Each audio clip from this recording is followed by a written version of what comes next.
Halo Demers, Lee di sini dan sekarang kita punya Poco lagi yang jadi penebas mid-range kelas 3 jutaan. Agak telat sih emang, sekarang aja udah ada yang namanya Poco X3 GT. Banyak banget X3. Tapi tetap aja sejak HP ini ada di pasaran berbulan-bulan lalu, dia masih kokoh jadi pilihan teratas buat harga 3 jutaan.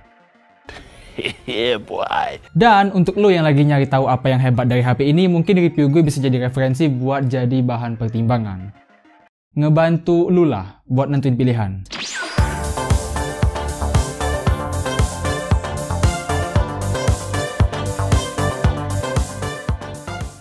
Yang paling spesial dari HP ini tentu aja ada di performanya yang udah kenceng banget karena mesin utamanya pakai Snapdragon 860 dengan pabrikasi 7 nanometer. Sebagai informasi, chipset tersebut adalah chipset nomor 7 terkencang di dunia untuk platformnya Android.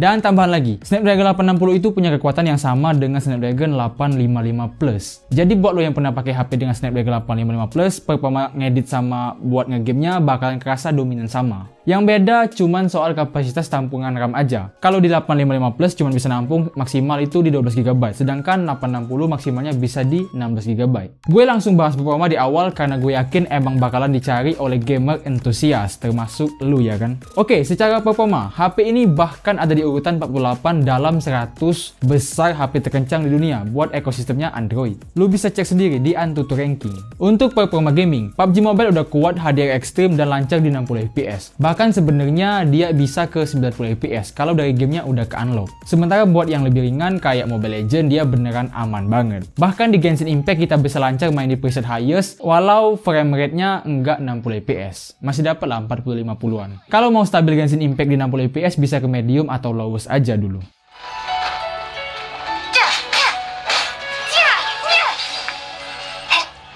Sayangnya, ada bagian yang mengganggu kita waktu main game kalau nggak pakai soft case, dimana suhu Poco X3 Pro tergolong panas. Gue pakai setengah jam buat main Genshin di lowest, dia udah mulai kerasa walau nggak terlalu mengganggu parah. Barulah di mode highest panasnya udah mulai mengganggu tangan. Karena gue antusias banget sama yang namanya refresh rate tinggi, refresh rate layar, teknologi begituan, gue pakai main Genshin Impact di 120Hz sama Mobile Legends setengah jam, rasa panas suhunya ada di 50 derajat yang lumayan nyengat. Dan walaupun performanya cakep, sayangnya HP ini juga belum 5G.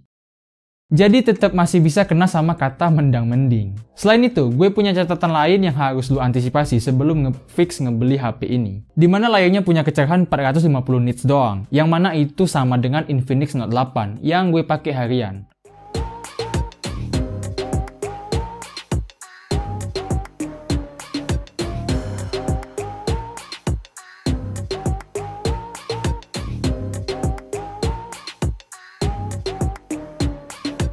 Dan kalau di bawah matahari, layarnya hampir nggak kelihatan. Serius. Jadi, walau HP ini kenceng, usahain pakai HP ini nggak di kondisi bawah terik matahari yang terang banget. Soalnya susah kalau mau ngelihat apa-apa dari layarnya. Cuman itu aja sih soal layarnya, kalau di dalam ruangan dia aman banget. Apalagi di sini kita dapat layar seluas 6,6 inci dengan resolusi yang udah Full HD+.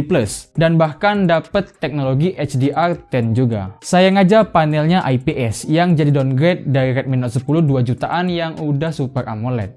Oke, secara feel, ini HP awalnya gue kira padat gimana gitu. Tapi ternyata dia punya tebal dan berat yang lumayan. Tebal Poco X3 Pro adalah 9,4 mm dan 215 gram buat bobotnya. Secara keseluruhan, bagian belakang dan frame keseluruhan rata-rata terbuat dari plastik. Tapi soal desain, wujud belakangnya balik ke selera masing-masing aja sih, suka atau kagak sama model yang beginian. Kalau gue rada aneh aja gitu, mungkin karena terbiasa sama HP yang ujung ke ujungnya dia glossy semua. Nggak kepotong sama bagian kanan-kiri begini. Tapi gue suka banget sama desain frame kameranya. Seri Poco X3, bulat tegas dan bikin kameranya kelihatan rame. Selesai di situ, sekarang gue mau bahas sedikit soal kameranya.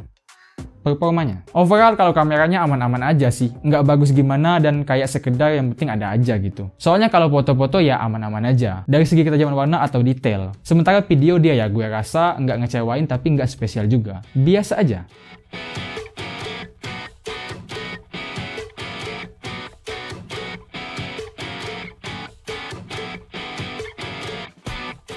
Oke, ini adalah perekaman di resolusi Full HD 30 fps tanpa steady yang aktif. Kita tes jalan apakah bakal goyang kali. Sama kasih lihat dynamic range nya sedikit, main ke atas. terus arranging lagi. Cepat nggak perubahan hitam skin tone-nya, warna kulit. Oke, ini masih di resolusi Full HD kamera belakang dengan FPS 30, tapi dengan stabilisasi yang aktif.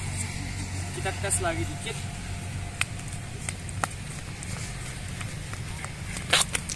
Dan ini kondisinya terang kali, soalnya jam 12 kalau nggak salah, jam 12 kali. Siang hari, mataharinya lagi benar-benar hangat. Gimana hasilnya nanti gue coba lihat dan lu juga bisa lihat sekarang.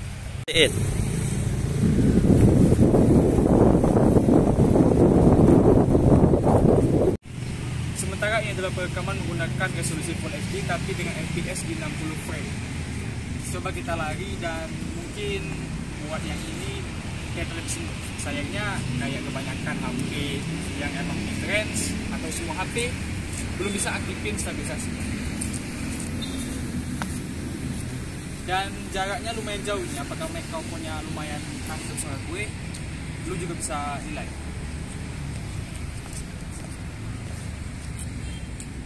Sementara ini adalah perekaman di resolusi 4K 30 fps dan coba kita lihat kemampuan dynamic range-nya dia.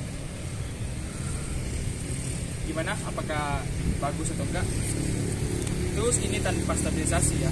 Dan yang terakhir adalah resolusi 4K di 30 fps dengan stabilisasi yang aktif. Coba kita tes larinya. Apakah bakal goyang?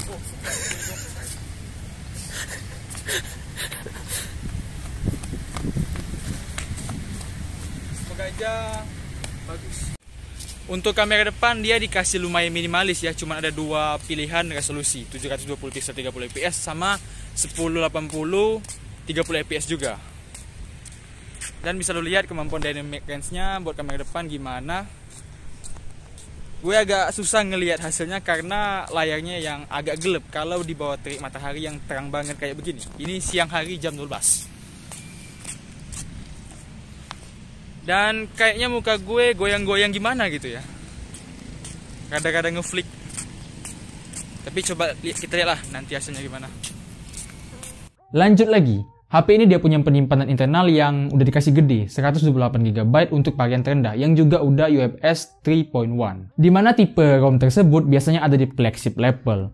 Kalau lu udah nonton review gue soal Poco F3, pasti paham kelebihannya apaan UFS 3.1 itu. Nggak banyak yang bisa gue bahas, sisanya ya port konektivitas udah lengkap, include sensor fingerprint sama jack audio 3,5mm. Ada NFC juga, dan speakernya udah stereo alias dual. Yang spesial dari HP ini adalah chipset yang kenceng buat main game, terus desainnya yang unik kalau menurut gue. Kalau lu nanya, mending Poco X3 reguler, X3 NFC atau yang ini, gue berani bilang lu harus ambil varian yang ini aja. Soalnya performa HP begini harusnya bisa 4-5 jutaan ke atas. Soal baterai, menurut gue dia dikasih nanggung, soalnya belum 6000 mAh, dan itu lumayan boros di skema pemakaian gue. Khususnya ketika gue aktifin mode 120Hz. Mungkin kalau disediain mode 90Hz, dia bisa lebih lama dikit sama baterainya. Soalnya gue pakai main Mobile Legends setengah jam, nggak kerasa udah kemakan 25% aja. Di mode 120Hz ya. Tapi enaknya charger bawaan Poco X3 Pro udah 33 watt, dimana ngisi dari 0 ke 100 itu cuman butuh sejam setengah kurang. Dulu pertama kali nyicip teknologi fast charge segitu gue di Blackshark 3, yang harganya hampir 10 juta rupiah. Jadi pertanyaannya, ambil nggak HP ini? Kalau kesimpulan versi gue sih, kalau kamu nyari HP mesin bagus, harga murah, jawabannya adalah Poco X3 Pro. Tapi kalau kamu nyari HP yang bikin kita menang banyak, tapi performa mesin juga lumayan, maka jawabannya adalah Redmi Note 10 series. Itu aja yang bisa gue bahas soal Poco X3 Pro. Semoga bisa jadi referensi dan sampai ketemu di review Teknodaim berikutnya.